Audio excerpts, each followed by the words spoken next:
상쾌한 아침 원주에서 출발합니다.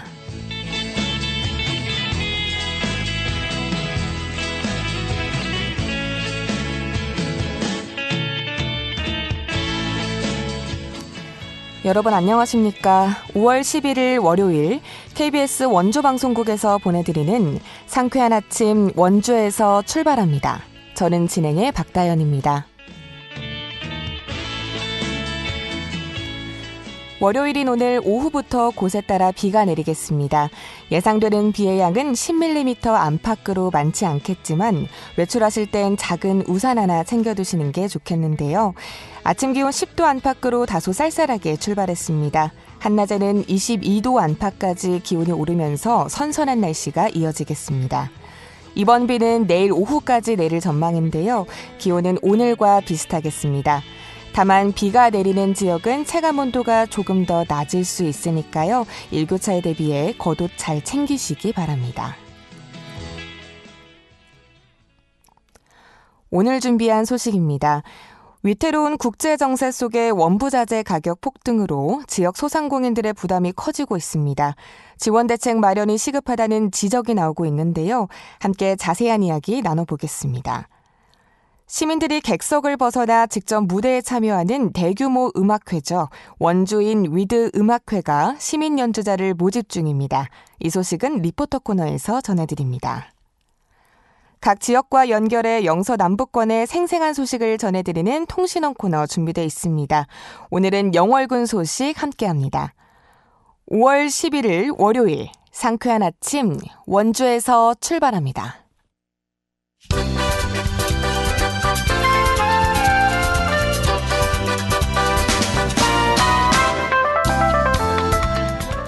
오늘의 뉴스입니다. 질병관리청이 강원 접경 지역을 중심으로 말라리아 방역감시 체계를 대폭 강화하고 선제적 역학조사 등을 확대합니다. 지난해 강원 말라리아 환자는 26명으로 전국에서 네 번째로 많았습니다. 질병관리청은 이달부터 말라리아 환자가 급증하는 만큼 오한이나 발열 등 의심 증상이 나타나면 즉시 보건소나 의료기관에서 검사받을 것을 당부했습니다. 강원 8개 군이 정부의 농어촌 기본소득 시범사업 추가 공모에 접수했습니다. 신청 지역은 고성과 영월, 평창, 화천 등입니다. 정부는 지난해 1차 시범사업지로 정선 등 전국 10곳을 선정한 데 이어 올해 5곳을 추가로 선정할 계획입니다. 이 사업은 소멸 위험이 큰 농어촌 지역 주민에게 매달 15만 원의 기본소득을 지원하는 사업입니다. 사업비는 70%의 국비와 도비로 지원합니다. 원주시가 올해 8,500만 원을 들여 고령운전자 면허 반납 사업을 벌입니다. 지원 대상은 면허를 반납하는 65세 이상 고령자입니다. 특히 실제 운전하던 고령 운전자가 면허를 반납하면 1인당 최대 20만 원을 지원합니다. 지원 신청자는 자동차 보험 가입 내역 등 증빙 자료를 제출해야 합니다. 오늘의 뉴스였습니다.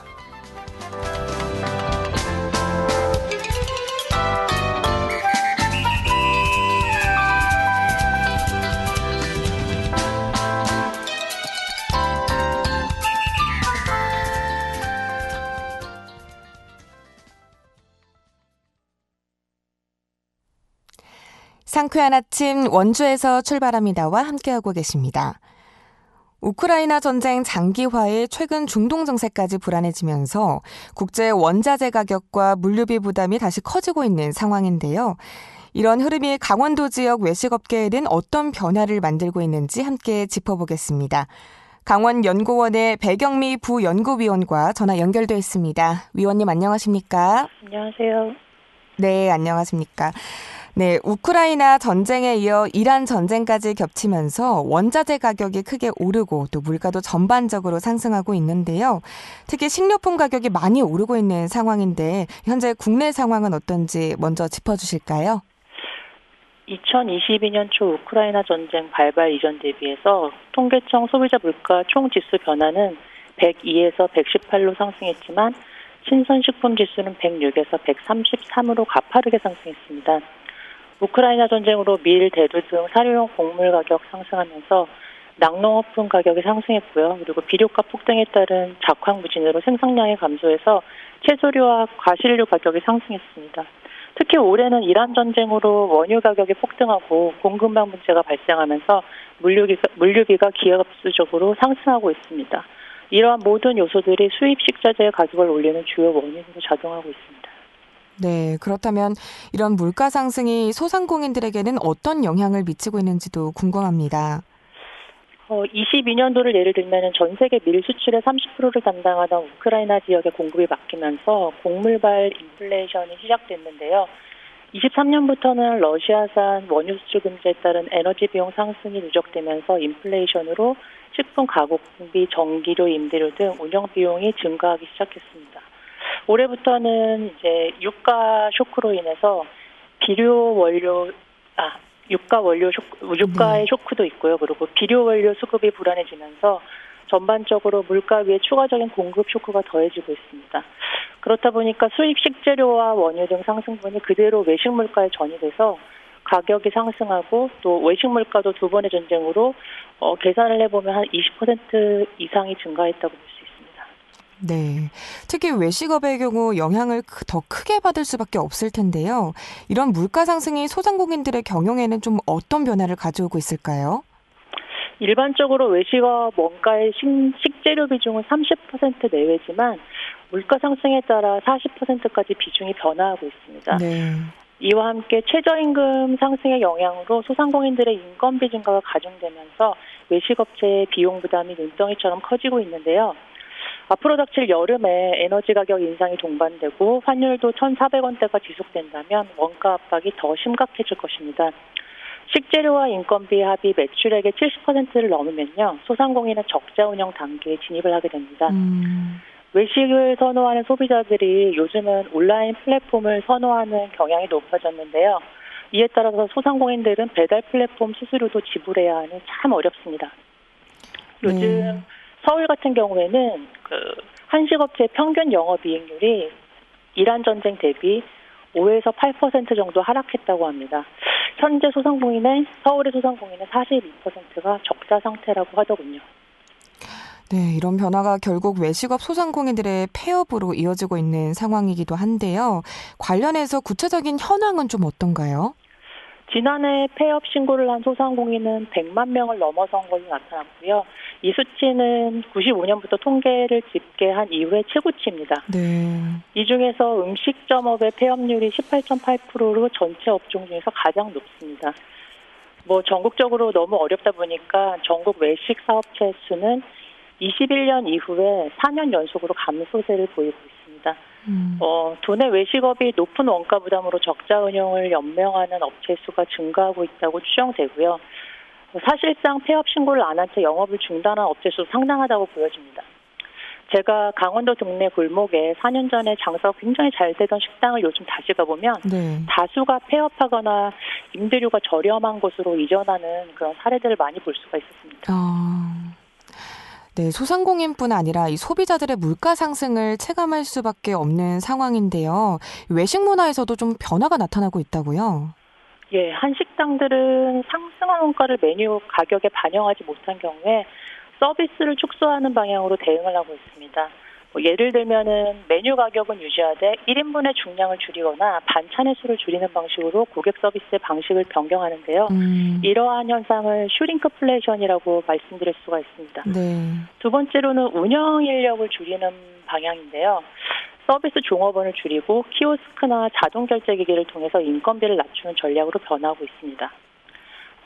비용 부담의 압박으로 최신 한식 외식업계에서는 반찬 리필 유료화라는 어떤 이런 의견들이 점점 증가하고 있는데요. 최근에 제가 겪은 건데 한정식 집에서 해파리가 너무 맛있어서 해파리 무침을 더 달라고 하니까 유료라고 하더군요. 예, 앞으로 일본처럼 반찬을 추가로 주문해야 하는 경험을 많이 하게 되실지 모르겠습니다. 네, 이런저런 상황들이 좀 변화하고 있는 시점인 것 같은데요. 이 지자체 차원의 대응도 좀 중요해 보입니다. 소비 위축을 막고 또 소상공인 생태계를 회복하기 위해서 좀 어떤 정책들이 필요하다고 보시나요? 무엇보다도 소비 활성화를 위한 정책이 강화되어야 합니다. 이를 위해서는 강력한 현금성 소비 유도 인센티브가 필요한데요. 예를 들어서 단기적으로 지역 화폐에 높은 할인율을 적용해서 지역 주민들이 가게의 실제 구매력을 보존하고 개인별로 구매 한도를 상향하는 정책을 실시한다면 조금 더 밖에 나가서 사 먹는 횟수가 증가하지 않을까 생각할 수가 있고요. 두 번째로는 강원도 외 거주자가 도내에 와서 숙박하고 소비하는 금액 환급 이벤트를 제공할 수 있습니다. 네, 그리고 두 번째로는 착한 가격을 유지하는 가게들을 보호해주는 생태계를 조성할 필요가 있습니다. 예를 들어서 가격을 유지하는 그런 업체들에게는 종량제 봉투를 지급한다든지 지역사랑 상품권 가맹점 수수료를 면제한다든지 아니면 배달 수수료를 지원해준다든지 이러한 혜택들을 제공해서 생태계를 조성하는 어떤 문화가 필요하다 이렇게 말씀드릴 수 있습니다. 네, 사실 전쟁이 언제까지 이어질지 불확실한 상황인 만큼 이 원가 상승도 당분간 이어질 것으로 보이는데요. 이런 상황을 고려했을 때 어떤 정책들이 필요하다고 보시나요? 가장 중요한 거는 원가 절감을 위한 경영비용 부담을 완화해주는 정책인데요. 네. 예를 들어서 영세 사업장을 대상으로 2분기에 한시적으로 고정비를 절감해주는 정책들이 필요합니다. 예를 들어 상하수도 요금을 감면해준다든지 아니면 냉난방비를 지원해준다든지 전기료 인상분에 대한 차익을 보전해준다든지 이런 것들이 필요하고요. 그리고 두 번째로는 일자리를 계속 유지하기 위해서 일자리 안심자금이라든지 아니면은 고용보험료라든지 이런 것들을 사업주들에게 부담해주는 어떤 그런 지원 제도가 필요하고 그리고 가장 중요한 거는 요즘 배달 수수료가 너무 높거든요. 그래서 민간 배달앱 기업과 협약을 통해서 한 2분기 정도까지는 일시적으로 배달 수수료를 할인해주는 어떤 정책을 추진하면 어떨까 이런 생각이 드네요. 네, 종합적으로 보면 소상공인에게는 운영 비용 부담을 좀 줄이는 정책이 필요하고 또 한편으로는 위축이 된 소비 심리를 회복할 수 있는 방안도 함께 필요하다는 말씀을 해주셨는데요. 끝으로 정책을 설계하는 지자체와 또 청취자 여러분께 전하고 싶은 말씀이 있다면 끝으로 부탁드립니다. 대한민국이 건국된 이래에 소상공들이 어렵지 않다는 말을 들어본 적은 없으실 겁니다. 네. 하지만 작금의 상황은 전쟁으로 인해서 원유 가격도 상승했고 환율로 인해서 수입품이 계속해서 가격이 상승하고 있고 그리고 공급망 붕괴로 인해서 다양한 식자재들에 공급되는 그런 시스템들이 굉장히 안 좋아지고 있어요. 역대급으로 외식업체들이 원가 부담이 매우 높은 시기다 이렇게 말씀드릴 수가 있습니다. 그렇기 때문에 정책을 설계하는 분들은 소비자들과 외식업체 운영자들 모두에게 부담을 경감시켜줄 수 있는 정책을 반드시 모색을 해야 된다 이렇게 말씀드릴 수가 있고요. 그 정책들은 남녀노소 누구나 체감할 수 있도록 단기적으로 굉장히 임팩트 있게 추진해 주시기를 부탁드립니다. 네. 국제 정세 불안이 길어지면서 재료비와 인건비, 또 공공요금까지 잇따라 오르다 보니까 소상공인들의 부담도 점점 커질 수밖에 없어 보입니다. 외식업계의 어려움이 폐업 증가와 또 소비 위축으로까지 이어지고 있는 만큼 이들의 경영 부담을 덜어줄 지원 정책과 함께 위축된 소비 심리를 되살릴 수 있는 그런 대책도 하루빨리 마련되길 기대해 보겠습니다. 위원님, 오늘 말씀 고맙습니다. 네, 감사합니다. 네, 지금까지 강원연구원의 배경미 부연구위원과 이야기 나눠봤습니다.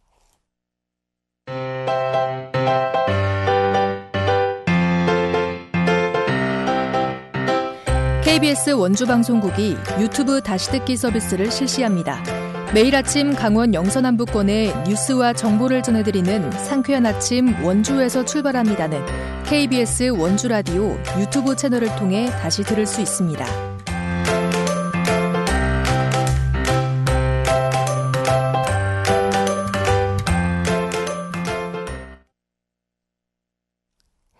시민이 관객이 아닌 주인공이 돼 함께 무대를 채우는 특별한 음악회가 준비되고 있습니다. 원주인 위드 음악회가 올해 더 큰 규모로 참가자들을 기다리고 있는데요. 자세한 내용 추인혜 리포터와 알아보겠습니다. 어서 오세요. 네, 안녕하세요. 네, 원주 위드인 음악회 모집 소식이 들린다고요? 네, 원주 시민들과 함께하는 음악회라는 의미에서 이 원주인 위드 음악회가 매년 열리고 있는데요. 작년에도 850여 명의 시민들이 함께 이 무대를 만들었던 특별한 특별한 음악회가 올해는 더 큰 규모로 돌아온다고 합니다. 이 행사의 이름처럼 시민이 관객이 아닌 직접 연주자가 되는 대규모의 시민 참여형 축제인데요. 초등학생부터 어르신까지 다양한 분들이 또 다양한 악기를 연주하면서 하나의 무대를 이뤄내는 겁니다. 작년에는 휴가철 피크 시기임에도 불구하고 이렇게 무대를 만들고 싶은 시민들이 850여 명이 모였고 또 행사를 함께 축하하고 즐기고 싶은 분들까지 1200여 명의 시민들이 모여서 행사장이 인산인해를 이뤘다고 하는데요. 굉장히 훈훈한 분위기 속에서 이 행사가 성황리에 끝났다고 합니다. 올해 원주 위드인 음악회는 1000명의 하모니를 목표로 함께할 시민 연주자 1000명을 기다리고 있는데요. 연주곡도 정해졌다고 합니다. 한국예총 원주지회 최선호 회장님에게 이 축제의 의미에 대해 들어보시죠. 예, 올해도 작년과 비슷하게 이제 항상 진행될 예정이고요. 그래서 올해는 이제 시민들이 이제 적극적인 참여를 유도하고요. 올해도 이제 많은 시민 예술가들이 만나볼 수 있을 것으로 기대가 되면서 이제 열심히 준비를 하고 있습니다. 이제 참가 대상들은 악기 연주가 이제 가능한 학생 또는 일반인, 악기 연주 수준과 나이에 상관없이 남녀노소 누구나 참여가 가능하며 연주의 기념 티셔츠를 행사 당일날 지급해서 참여하신 모든 분들이 같은 옷을 입고 연주하는 멋진 모습을 보여드리고자 저희가 현재 진행 중에 있고요. 이제 저희 예총 홈페이지하고 누구나 연습해서 참여 가능하게끔 11곡 정도를 지금 홈페이지에다 올려놔서 합동 연주곡으로 쓰려고 지금 그렇게 열려져 있습니다. 네, 시민 연주자라고 하면 어떤 분들이 함께할 수 있을지도 궁금한데요. 실력이 어느 정도 되면 이번에 함께할 수 있을까요? 네, 이 축제는 악기 연주 수준이나 나이는 중요하지 않다는 걸 강조합니다. 악기로 멜로디만 따라올 수 있는 정도면 또 취미로 조금 악기를 배우는 수준이라면 함께할 수 있는데요. 실제로 작년에 참가했던 분들을 보면 정말 다양합니다. 보통 오케스트라 하면 떠올리는 바이올린, 첼로부터 작년에는 젬베 같은 타악기와 또 기타로 코드를 잡는 분들, 가야금이나 태평소처럼 우리 국악기까지 다양한 악기 연주자들이 모였는데요. 가야금이나 리코더 이렇게 다양한 악기와 음색이 모였을 때 원주 시민의 소리가 완성된다는 생각으로 올해도 소리를 낼 수 있는 악기라면 어떤 악기든 음악회를 함께 할 수 있다고 합니다. 이 참가자들은 원주 예술인총연합회 홈페이지에 올라와 있는 11곡의 악보를 보고 축제일까지 각자 집에서 연습을 하면 되는데요. 그리고 행사 당일인 7월 18일 오후 1시에 모여서 1시간 반 정도 모두 총 리허설을 하는데 그때 정말 신기하게도 1000명의 호흡이 딱 맞는 순간이 있다고 합니다. 원주예총 최선호 회장에게 연습 팁에 대해 들어봤습니다. 타악기는 이제 멜로디가 없는 악기인데도 불구하고 이제 젬베 같은 것도 들고 와서 참가했고요. 그다음에 이제 반주에 맞춰서 멜로디를 이렇게 연주하는 부분들이라서 기타 같은 경우는 좀 멜로디를 칠 수도 있고 이제 화음 코드를 칠 수도 있고 그래서 기타로 참가하신 분들 개인들이 이제 저희가 이제 홈페이지에 악보가 악기마다 높이가 좀 다 달라서 자기가 연주하는 악기가 볼 수 있는 악보들이 한 6가지 정도로 이렇게 준비되어져 있어요. 그래서 예를 들었을 경우에 알토 색소폰하고 테너 색소폰이 이 키가 다르기 때문에 이제 그분들은 이제 자기에게 맞는 음역대에 맞는 악보를 다운 받으셔서 연습하시면 되고 혹시 모르실 경우에는 요즘 유튜브에도 그런 멜로디들이 많이 나와 있고 그다음에 저희가 지금 이번에 선정한 곡들은 아마 우리가 누구나 들어도 다 알 수 있을 정도의 곡들이라서 멜로디 부분은 그렇게 어려운 부분은 없지 않을까 이렇게 생각이 듭니다. 네, 참가자 신청 방법과 또 행사 일정까지 정리해 주시죠. 네, 원주인 위드 음악회에 함께할 1000명의 시민 연주자는 6월 15일까지 접수를 받습니다. 원주 음악협회를 검색해서 신청서를 다운받고 메일이나 전화로 접수가 가능하고요.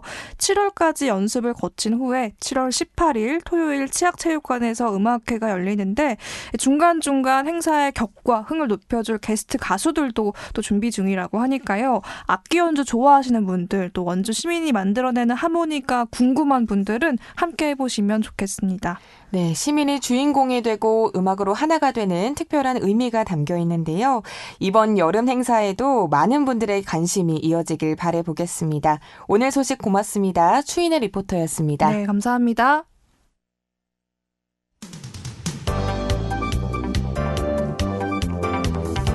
생생한 현장, 유익한 생활 정보를 전해드리겠습니다. KBS 원주라디오 상쾌한 아침 원주에서 출발합니다를 함께하고 있습니다.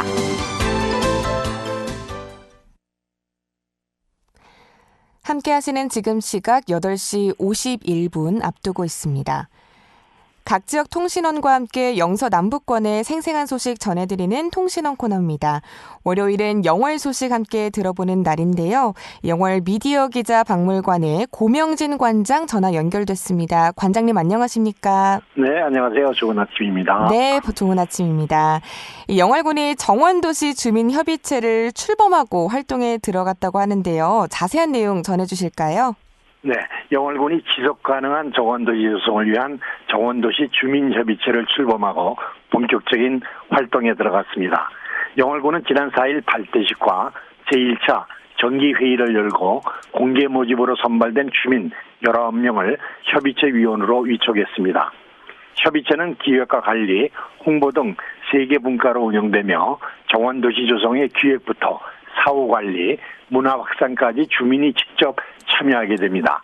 이어 열린 회의에서는 2026년 대한민국 영월 정원 산업박람회 추진 현황과 향후 운영 방향을 논의했습니다. 백윤건 산림정원과장은 주민협의체가 정원도시 성공에 중요한 파트너가 될 것이라며 적극적인 행정 지원을 약속했습니다. 네, 주민이 직접 참여하는 정원도시협의체 출범 소식 들어봤고요. 이어서 영월군에서 열리는 무료 강연 소식도 들어보겠습니다. 네, 영월군이 제257회 2026년 제3회 영월 아카데미를 오는 5월 19일 오후 3시 영월 종합사회복지관 1층 락앤홀에서 개최합니다. 이번 강연은 유튜브 채널 홍버튼 대표이자 작가 아나운서로 활동 중인 정웅수 강사가 맡아 부성공, 성공이 행복이 따르는 대화와 설득의 비법을 주제로 진행합니다. 강연은 누구나 무료로 선착순 입장이 가능하며 강연 시작 10분 전까지 입장하면 됩니다. 자세한 사항은 영월군 교육체육과 평생교육팀으로 문의하시면 됩니다. 네, 오는 19일 오후 3시 영월 종합사회복지관 1층 락앤홀에서 개최되는 아카데미 소식도 들어봤습니다. 이어서 영월군의 농업인 지원 사업 소식인데요. 농업인의 농기계 정비를 지원하는 점프 스타터 보급 사업이 큰 호응을 얻고 있다고요? 네, 영월군이 농업인의 농기계 자가 정비 역량 강화와 안전사고 예방을 위한 점프 스타터 보급 사업을 추진해 큰 호응을 얻고 있습니다. 영월군은 지난 장시간 사용하지 않아 배터리가 방전된 농기계의 시동 불량 문제를 해결하기 위해 올해부터 점프 스타터 지원 사업을 본격 시행하고 있습니다. 특히 여러 대의 농기계를 보유한 농가에서는 반복적인 배터리 교체 부담을 줄일 수 있어 실질적인 도움이 된다는 반응입니다. 올해 농기구 순회 기술교육은 25차례에 걸쳐 659명의 농업인을 대상으로 진행됐으며 점프 스타터는 469명에게 보급됐습니다. 엄혜순 자원육성과장은 농업인의 불편 해소와 농작업 효율 향상을 위해 지원을 지속적으로 하겠다고 밝혔습니다. 네, 농기계는 농업인들에겐 손과 발이 되어주는 동료와도 마찬가지인데요. 이번 사업이 농번기가 한창인 영월군의 농업인들에게 모쪼록 큰 도움이 되길 바라보겠습니다. 계속해서 지역의 창작 공연 소식도 들려주시죠. 영월 문화관광재단이 지역예술단체 극단 시와별의 창작 뮤지컬 1457 소년 잠들다를 오는 5월과 6월 의정부와 태백, 강릉에서 선보입니다. 이번 공연은 문화체육관광부와 예술경연지원센터가 지원하는 2026 지역대표 예술단체 지원사업의 일환으로 마련됐습니다. 뮤지컬은 조선 6대 왕 단종의 삶을 바탕으로 단종과 정순왕후의 사랑, 사육신의 충절, 영월설화인 늑말 낫도깨비 이야기를 담아 한국적 정서를 무대에 풀어냈습니다. 특히 5월 16일 의정부 공연은 영월과 의정부 문화도시 교류 사업으로 함께 추진되며 태백과 강릉에서도 순회 공연이 이어질 예정입니다. 박상원 대표이사는 영월의 역사와 정서를 담은 지역 창작 콘텐츠를 더 많은 관객과 나누는 계기가 될 것이라고 밝혔습니다.